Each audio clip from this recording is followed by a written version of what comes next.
ನಾವು ಕೊಟ್ಟ ಮಾತಿಗೆ ತಪ್ಪೋದಿಲ್ಲ ಅಂತ ಡಿಸಿಎಂ ಡಿಕೆ ಶಿವಕುಮಾರ್ ಹೇಳಿದ್ದಾರೆ. ಗ್ಯಾರಂಟಿ ಚೆಕ್ ಬೌನ್ಸ್ ಆಗದ ರೀತಿ ನೋಡ್ಕೊಂಡಿದ್ದೀವಿ. ಈಗ ಮಲ್ಲಿಕಾರ್ಜುನ್ ಖರ್ಗೆ ಅವರು ಹೊಸ ಗ್ಯಾರಂಟಿಗೆ ಸಹಿ ಹಾಕಿದ್ದಾರೆ. 420 ಗ್ಯಾರಂಟಿ ಎಂದವರ ಬಾಯಿ ಮುಚ್ಚಿದ್ದೀವಿ ಅಂತ ಹೇಳ್ತಾರೆ. ಬಿಜೆಪಿಯ ಡಬಲ್ ಎಂಜಿನ್ ಘೋಷವಾಕ್ಯಕ್ಕೆ ಕಾಂಗ್ರೆಸ್ ತಿರುಗೇಟು ಕೊಟ್ಟಿದೆ. ಡಬಲ್ ಗ್ಯಾರಂಟಿ ಅನ್ನೋ ಅಸ್ತ್ರದ ಮೂಲಕ ಪ್ರಚಾರ ಕಣಕ್ಕಿಳಿದಿದೆ. ಕೈ ನಾಯಕರು ಡಬಲ್ ಸರ್ಕಾರ, ಡಬಲ್ ಗ್ಯಾರಂಟಿ ಎಂದೇ ಪ್ರಚಾರ ಮಾಡ್ತಾ ಇದ್ದಾರೆ. ಪ್ರಚಾರದ ವೇಳೆ ಬಿಜೆಪಿಯ ವೈಫಲ್ಯಗಳ ಬಗ್ಗೆ ತಿಳಿಸಲಾಗ್ತಾ ಇದೆ. ಮಂಡ್ಯದ ಮೈತ್ರಿ ಅಭ್ಯರ್ಥಿ ಎಚ್ ಡಿ ಕುಮಾರಸ್ವಾಮಿ ಅವರನ್ನ ಸೋಲಿಸಲು ಕಾಂಗ್ರೆಸ್ ತಂತ್ರ ರೂಪಿಸ್ತಾ ಇದೆ. ಏಪ್ರಿಲ್ 17ರಂದು ರಾಹುಲ್ ಗಾಂಧಿ ಬೃಹತ್ ಸಮಾವೇಶ ನಡೆಸಲಿದ್ದಾರೆ. ಕಾಂಗ್ರೆಸ್ ಅಭ್ಯರ್ಥಿ ಸ್ಟಾರ್ ಚಂದ್ರು ಪರ ಪ್ರಚಾರ ಮಾಡಲಿದ್ದಾರೆ. ಈ ನಡುವೆ ಸಿಎಂ ಸಿದ್ದರಾಮಯ್ಯ ಸಹ ಮತಯಾಚಿಸಲಿದ್ದಾರೆ. ಮಂಡ್ಯ ಲೋಕಸಭೆ ಅಖಾಡ ರಂಗೇರಿದ್ದು ಕಾಂಗ್ರೆಸ್ ಅಭ್ಯರ್ಥಿ ಪರ ನಟಿ ರಮ್ಯಾ ಪ್ರಚಾರ ನಡೆಸಲಿದ್ದಾರೆ. ಏಪ್ರಿಲ್ 14, 15ರಂದು ರಮ್ಯಾ ಕ್ಯಾಂಪೇನ್ ಮಾಡಲಿದ್ದಾರೆ. ಈ ಬಗ್ಗೆ ಶಾಸಕ ರವಿ ಗಣಿಗ ಮಾಹಿತಿ ಹಂಚಿಕೊಂಡಿದ್ದಾರೆ.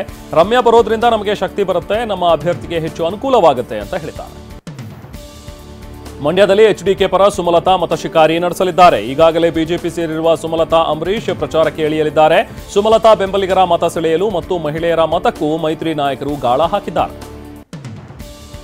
ಕುಮಾರಸ್ವಾಮಿ ಪರ ಸುಮಲತಾ ಪ್ರಚಾರ ಮಾಡುವ ಬಗ್ಗೆ ಶಾಸಕ ಗಣಿಗ ರವಿಕುಮಾರ್ ವ್ಯಂಗ್ಯವಾಡಿದ್ದಾರೆ. ಅಣ್ಣ ತಂಗಿ ಅಲ್ವಾ, ಹಾಗಾಗಿ ಸುಮಲತಾ ಪ್ರಚಾರ ಮಾಡ್ತಾರೆ.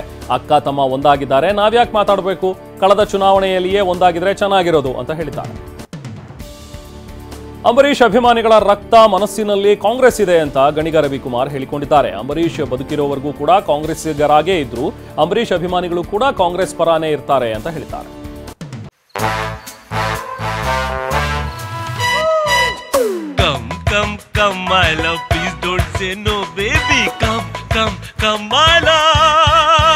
ವಿ-ಗಾರ್ಡ್ ನ air coolers extra large cooling pad ನೊಂದಿಗೆ ಇದು ಎಂತೆಂಥವರನ್ನು ಕೂಲ್ ಆಗಿಸುತ್ತೆ. V-Guard air coolers, long lasting cooling.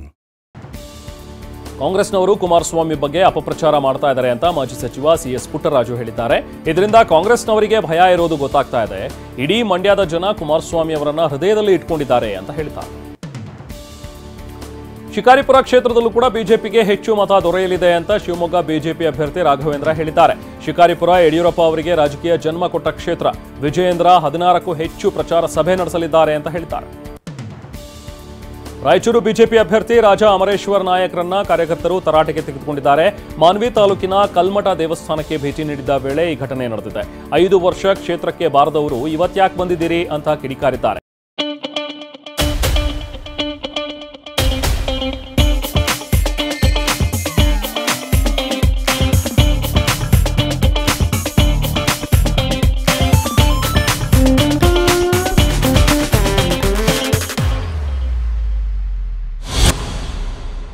ಸದ್ಯ ಘಟನೆ ವಿಡಿಯೋ ವೈರಲ್ ಆಗಿದೆ.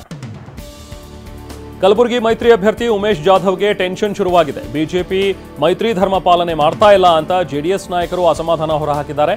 ಬಿಜೆಪಿ ಅಭ್ಯರ್ಥಿಗೆ ಬೆಂಬಲ ಕೊಡಬೇಕಾ ಬೇಡವಾ ಎನ್ನುವ ಕುರಿತು ಗುರುಮಿಟ್ಕಲ್ ಶಾಸಕ ಶರಣಗೌಡ ಕಂದಕೂರ್ ನಿವಾಸದಲ್ಲಿ ಸಭೆ ನಡೆದಿದೆ. ಬಿಜೆಪಿ ಜೆಡಿಎಸ್ ಎರಡೂ ಪಕ್ಷಗಳ ಶಕ್ತಿ ಕ್ಷೇತ್ರದಲ್ಲಿ ಚೆನ್ನಾಗಿದೆ ಅಂತ ಟಿವಿ9 ಸಂದರ್ಶನದಲ್ಲಿ ಡಾಕ್ಟರ್ ಮಂಜುನಾಥ್ ಹೇಳಿದ್ದಾರೆ. ಜನರ ಮಾತು ನೋಡಿದ್ರೆ ಬದಲಾವಣೆ ಬಯಸಿದ್ದಾರೆ ಅನಿಸ್ತಾ ಇದೆ. ನಾವು ಗಣಿತದಲ್ಲೂ ಮುಂದಿದ್ದೇವೆ, ಕೆಮಿಸ್ಟ್ರಿಯಲ್ಲೂ ಚೆನ್ನಾಗಿದ್ದೇವೆ ಅಂತ ಹೇಳಿದ್ದಾರೆ. ಮೃದು ಸ್ವಭಾವ ದೌರ್ಬಲ್ಯ ಅಂತ ಭಾವಿಸಬಾರದು ಅಂತ ಡಾಕ್ಟರ್ ಮಂಜುನಾಥ್ ಎಕ್ಸ್ಕ್ಲೂಸಿವ್ ಸಂದರ್ಶನದಲ್ಲಿ ಮಾತನಾಡಿದ್ದಾರೆ. ಸಾಧನೆ ಮಾಡಿ ದೇಶ ಆಳಿದ ಹಲವರು ಮೃದು ಸ್ವಭಾವದವರು. ನನ್ನ ಸ್ವಭಾವ ಮೃದು ಇರಬಹುದು, ಆದರೆ ನಿರ್ಧಾರದಲ್ಲಿ ಅಚಲ ಅಂತ ಮುಕ್ತವಾಗಿ ಮಾತನಾಡಿದ್ದಾರೆ. ಆರ್ ಅಶೋಕ್ ಬದಲು ಅಶ್ವತ್ಥನಾರಾಯಣ್ಗೆ ಬೆಂಗಳೂರು ಗ್ರಾಮಾಂತರ ಉಸ್ತುವಾರಿ ನೀಡಿರುವ ಬಗ್ಗೆ ಕೈ ಅಭ್ಯರ್ಥಿ ಡಿಕೆ ಸುರೇಶ್ ಮಾತನಾಡಿದ್ದಾರೆ. ಉಸ್ತುವಾರಿ ಬದಲಾವಣೆಯಾದರೆ ಯಾವುದೇ ಬದಲಾವಣೆ ಆಗೋದಿಲ್ಲ. ಬಿಜೆಪಿ ಮೋದಿ ಹೆಸರಲ್ಲಿ ಮಾತ್ರ ಮತ ಕೇಳ್ತಾ ಇದೆ ಅಂತ ವ್ಯಂಗ್ಯವಾಡಿದ್ದಾರೆ. ರಾಮನಗರ ಜೊತೆಗೆ ತಾಯಿ ಮಗುವಿನ ಸಂಬಂಧ ಇದೆ ಅಂತ ಎಚ್ಡಿಕೆ ಹೇಳಿಕೆಗೆ ಡಿಕೆ ಸುರೇಶ್ ತಿರುಗೇಟು ಕೊಟ್ಟಿದ್ದಾರೆ. ಅತ್ತಿದ್ದು ಆಯ್ತಲ್ಲ, ಯುಗಾದಿ ಹಬ್ಬ ಮುಗಿಲಿ, ಅನಂತರ ಮಾತನಾಡ್ತೀನಿ ಅಂತ ವ್ಯಂಗ್ಯವಾಗಿ ಉತ್ತರಿಸಿದ್ದಾರೆ. ಕುಮಾರಸ್ವಾಮಿ ಗೆದ್ರೆ ಕೃಷಿ ಸಚಿವರಾಗ್ತಾರೆ ಎನ್ನಲಾದ ಬಗ್ಗೆ ಡಿಸಿಎಂ ಡಿಕೆ ವ್ಯಂಗ್ಯವಾಡಿದ್ರು. ಆಸೆ ಯಾರು ಬೇಕಾದ್ರೂ ಪಡಬಹುದು, ಕೃಷಿ ಸಚಿವರಾದ್ರೂ ಆಗ್ಲಿ, ವಿತ್ತ ಸಚಿವರಾದ್ರೂ ಆಗ್ಲಿ, ಮೊದಲು ಎನ್ಡಿಎ ಅಧಿಕಾರಕ್ಕೆ ಬರೋದಿಲ್ಲ, ಹಾಗಾಗಿ ಕನಸು ಕಾಣ್ಲಿ ಬಿಡಿ ಅಂತ ಹೇಳಿದ್ರು. ದಿಂಗಾಲೇಶ್ವರ ಶ್ರೀಗಳಿಗೆ ಬೆಂಬಲಿಸುವ ಬಗ್ಗೆ ಡಿಕೆ ಶಿವಕುಮಾರ್ ಮಾತನಾಡಿದ್ದಾರೆ. ಈಗಾಗಲೇ ನಮ್ಮ ಅಭ್ಯರ್ಥಿಗೆ ಬಿ ಫಾರ್ಮ್ ಕೊಡಲಾಗಿದೆ. ಅನೇಕರ ಒತ್ತಡ ಇದೆ. ರಾಜ್ಯದ ಅನೇಕ ಶರಣರು ಕೂಡ ಕರೆ ಮಾಡಿ ಮಾತಾಡಿದ್ದಾರೆ ಅಂತ ಹೇಳಿದರು. ಬಾಗಲಕೋಟೆ ಜಿಲ್ಲೆ ಮಹಾಲಿಂಗಪುರದ ಮಹಾಲಿಂಗೇಶ್ವರ ಜಟೋತ್ಸವದಲ್ಲಿ ಕಾಂಗ್ರೆಸ್ ಬಿಜೆಪಿ ಅಭ್ಯರ್ಥಿಗಳು ಭಾಗಿಯಾಗಿದ್ದಾರೆ. ಕಾಂಗ್ರೆಸ್ ಅಭ್ಯರ್ಥಿ ಸಂಯುಕ್ತ ಪಾಟೀಲ್ ಹಾಗೂ ಬಿಜೆಪಿಯ ಪಿಸಿ ಗದ್ದಿಗೌಡರ್ ಪೂಜೆ ಸಲ್ಲಿಸಿದರು. ಕಾರ್ಯಕರ್ತರೊಂದಿಗೆ ಪ್ರಾರ್ಥನೆ ಸಲ್ಲಿಸಿದರು. ನಮ್ಮ ಸಾಹೇಬ್ರು ಮೇಲೆ ಬಾ ಅಂತ ಅಂದ್ರು ಸರ್, ಹಾಗಾಗಿ ನಾನು ಮೇಲೆ ಹೋಗಿದ್ದೀನಿ ಅಂತ ಹೇಳಿ ರಿಯಾಜ್ ಅಹ್ಮದ್ ಹೇಳ್ಕೊಂಡಿದ್ದಾರೆ. ನಮ್ಮ ದೇವರಾಜ್ ಸಾಹೇಬ್ರು ಮೇಲೆ ಕರೆದ್ರು, ವೆಹಿಕಲ್ ಮೇಲೆ ಹೋಗಿ ಸಿಎಂ ಸಾಹೇಬ್ರಿಗೆ ಹಾರ ಹಾಕಿದೆ, ಇಲ್ಲಾಂದಿದ್ರೆ ನಾನು ಸಿಎಂ ಬಳಿಗೆ ಹೋಗ್ತಾ ಇರಲಿಲ್ಲ ಅಂತ ಪೊಲೀಸರ ಮುಂದೆ ಹೇಳಿಕೆ ದಾಖಲಿಸಿದ್ದಾರೆ. ರಿಯಾಜ್ ತುಂಬಾ ಒಳ್ಳೆಯ ಹುಡುಗ, ಅವನಿಗೆ ಗನ್ ಲೈಸೆನ್ಸ್ ಕೂಡ ಇದೆ ಅಂತ ಆರ್ವಿ ದೇವರಾಜ್ ಹೇಳಿದ್ದಾರೆ. ನಿನ್ನೆ ಹೂವಿನ ಹಾರ ತಗೊಂಡು ಎಲ್ಲರೂ ನಿಂತಿದ್ರು. ಈ ವೇಳೆ ಅಷ್ಟು ಮಾಡಿರೋ ರಿಯಾಜ್ ಕೂಡ ಇದ್ರು. ಆಗ ನಾನೇ ಹೂವಿನ ಹಾರ ಹಾಕೋದಕ್ಕೆ ಬರೋದಕ್ಕೆ ಹೇಳಿದ್ದೆ ಅಂತ ಹೇಳಿದ್ದಾರೆ.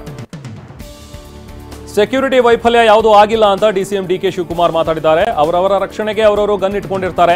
ನನ್ನ ಜೊತೆನೂ ಗನ್ ಮ್ಯಾನ್ಗಳಿರ್ತಾರೆ. ವಿರೋಧ ಪಕ್ಷಗಳಿಗೆ ಮಾತಾಡೋಕೆ ಬೇರೆ ವಿಷಯ ಇಲ್ಲ, ಹಾಗಾಗಿ ಇದನ್ನು ಮಾತಾಡ್ತಾ ಇದ್ದಾರೆ ಅಂತ ಕಿಡಿಕಾರಿದ್ದಾರೆ. ಇನ್ನು ಧಾರವಾಡ ತಾಲೂಕಿನ ಹನುಮನಕೊಪ್ಪದಲ್ಲಿ ಮೋದಿ ಮತ್ತೊಮ್ಮೆ ಪ್ರಧಾನಿ ಆಗ್ತಾರೆ ಅಂತ ಗೊಂಬೆಗಳು ಭವಿಷ್ಯ ನುಡಿದಿವೆ. ಪ್ರತಿ ವರ್ಷದಂತೆ ಈ ಯುಗಾದಿಗೆ ಗೊಂಬೆ ಭವಿಷ್ಯ ನೋಡಲಾಗುತ್ತೆ.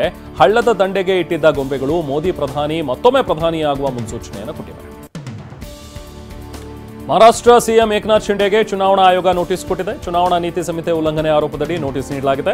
ಮಲಬಾರ್ ಹಿಲ್ನಲ್ಲಿರುವಂತಹ ನಿವಾಸದಲ್ಲಿ ಸಭೆ ಕರೆದಿದ್ದಕ್ಕೆ ಕಾಂಗ್ರೆಸ್ ದೂರು ಕೊಟ್ಟಿತ್ತು. ಇದೀಗ ಉತ್ತರಿಸುವಂತೆ ಆಯೋಗ ನೋಟಿಸ್ ಜಾರಿ ಮಾಡಿದೆ. ಕೇಜ್ರಿವಾಲ್ ಬಂಧನ ಮತ್ತು ಇಡಿ ಕಸ್ಟಡಿ ಬಗ್ಗೆ ಇವತ್ತು ತೀರ್ಪು ಪ್ರಕಟವಾಗಲಿದೆ. ದೆಹಲಿ ಅಬಕಾರಿ ನೀತಿ ಹಗರಣ ಕೇಸ್ನಲ್ಲಿ ಸಿಎಂ ಅರವಿಂದ್ ಕೇಜ್ರಿವಾಲ್ರನ್ನ ಬಂಧಿಸಲಾಗಿದೆ. ಇದನ್ನು ಪ್ರಶ್ನಿಸಿ ಕೇಜ್ರಿವಾಲ್ ಅರ್ಜಿ ಸಲ್ಲಿಸಿದ್ರು. ದೆಹಲಿ ಹೈಕೋರ್ಟ್ ಇವತ್ತು ತೀರ್ಪು ಪ್ರಕಟಿಸಲಿದೆ. ಉತ್ತರ ಪ್ರದೇಶದ ಅಲಿಘರ್ ಲೋಕಸಭಾ ಕ್ಷೇತ್ರದ ಸ್ವತಂತ್ರ ಸ್ಪರ್ಧಿಯೊಬ್ಬ ವಿಚಿತ್ರವಾಗಿ ಪ್ರಚಾರ ನಡೆಸ್ತಾ ಇದ್ದಾರೆ. ಪಂಡಿತ್ ಕೇಶವದಾಸ್ ಎಂಬ ಸ್ವತಂತ್ರ ಅಭ್ಯರ್ಥಿಗೆ ಚುನಾವಣಾ ಆಯೋಗ ಚಪ್ಪಲಿಯ ಗುರುತು ನೀಡಿದೆ. ಈ ಹಿನ್ನೆಲೆ ಕೇಶವದಾಸ್ ಚಪ್ಪಲಿ ಹಾರವನ್ನೇ ಹಾಕಿಕೊಂಡು ಪ್ರಚಾರ ಮಾಡ್ತಿದ್ದಾರೆ.